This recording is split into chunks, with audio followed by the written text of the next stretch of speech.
Now to a story that focuses on family rows when it comes to inheritance of property following the death of a family member who is deemed the breadwinner. Often these matters drag on in court, pitting family members against each other. So how exactly does it feel to battle one another in court, and what does it take? Lois Wangoi now brings us the story of a widow from the county of Uasin Gishu who pursued justice for 20 years. This is Zipporah Key's pride and joy, sharing life with her two sons who are now young adults and towering over her. But this was not always the case. She was widowed at only 22 years, and 3 months later she was sued by her husband's other sons over property inheritance. Umekufiwa, watoto ni wandogo, umepelekwa kotini,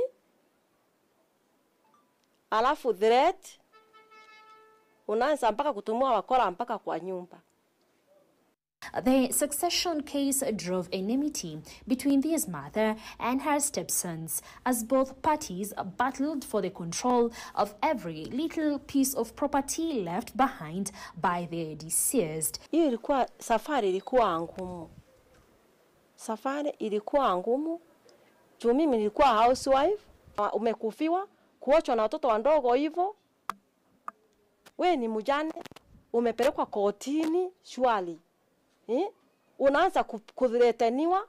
She had hoped the succession case would be short, clear, and to the point, but she found herself entangled in a long court process spanning several years. Na nimekuwa kotini for 20 years.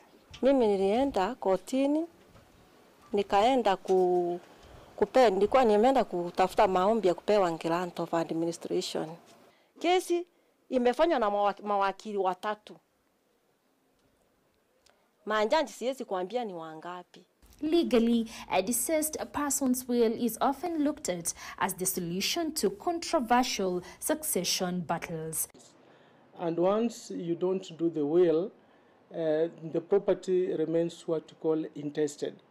And once the property is intested, you cannot be able to transfer, or rather to transmit it unless you go to court. As sometimes even where there's a will, still parties come and put in a contestation, and they say this will is not valid.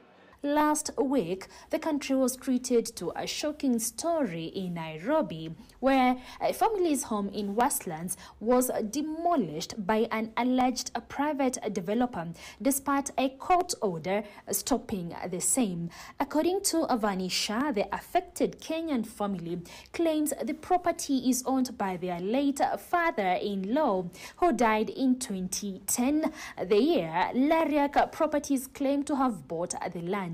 She is currently homeless, having lost her matrimonial property of 22 years. While Uasin Gishu fights for her matrimonial home of 22 years, Zipporah Key's 20-year battle in court cost her 20 prime years of her life, 20 years of advocates' fees, 20 years of witnesses' fees, and not forgetting her time and energy of 20 years. Wa koti nilifurahia. Hata njanji mwenye wako hapa Eldoret, isipokuwa sijua wengine wenye wako huko kaunti zingine. Lakini huyo njanji anafanya kazi na ametusaidia kabisa. Sijaona njanji mwingine anafanya kazi kama hiyo yenye amefanya. Juu mimi wamesikiza. If she could be able to get these properties at that early age, well, I believe perhaps she could have lived a good life with the kids. They would have gone to good schools. Key is among the very few that have sustained the often long, draining, tedious judicial system when it comes to family property row inheritance. Lois Wangoi, NTV, Eldoret.